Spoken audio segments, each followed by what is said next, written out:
Hello everyone! In today's episode we will be showing you how to install our Bitrise CLI on your own machine. The Bitrise CLI is an open source command line interface that can run your workflows, steps or any automation on your machine just like you would do on Bitrise.io. To run a Bitrise build on your machine, you first have to install the Bitrise CLI and run the Bitrise command to execute your workflows locally. It's a great help when you're developing steps, debugging builds, or just want to use Bitrise for any kind of automation locally. How do you install the Bitrise CLI? It's super simple. It's distributed as a single binary for macOS and Linux, which you can acquire in several ways. All you need to do is download it and make it executable.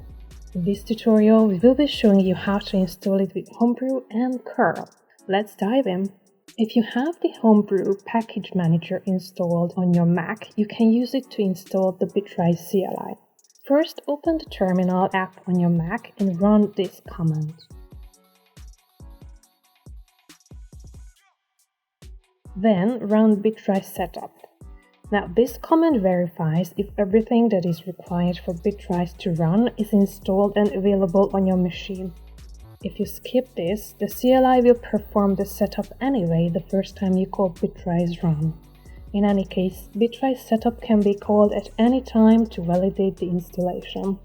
All that's left to do is start running your project locally with a simple Bitrise run command.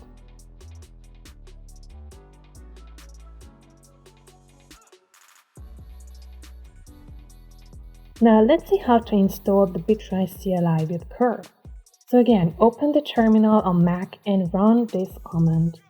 Since you most likely want to install the latest version of Bitrise CLI, make sure you check it on its GitHub page. Earlier versions are available there as well. Make the downloaded binary executable. And finally, run Bitrise setup. Updating the Bitrise CLI is easy and it doesn't matter if you install it with Homebrew or from the GitHub release. Simply run Bitrise update and that's it. The CLI checks for updates once every day and notifies you as soon as there's a new version. As you can see, since I've just installed the latest version of the CLI, there's nothing to update obviously. And there you have it. Make sure you hop on over to our documentation on Bitrise CLI and find out more exciting things you can do with it. Don't forget to leave us a comment or question and like this video. See you in the next one.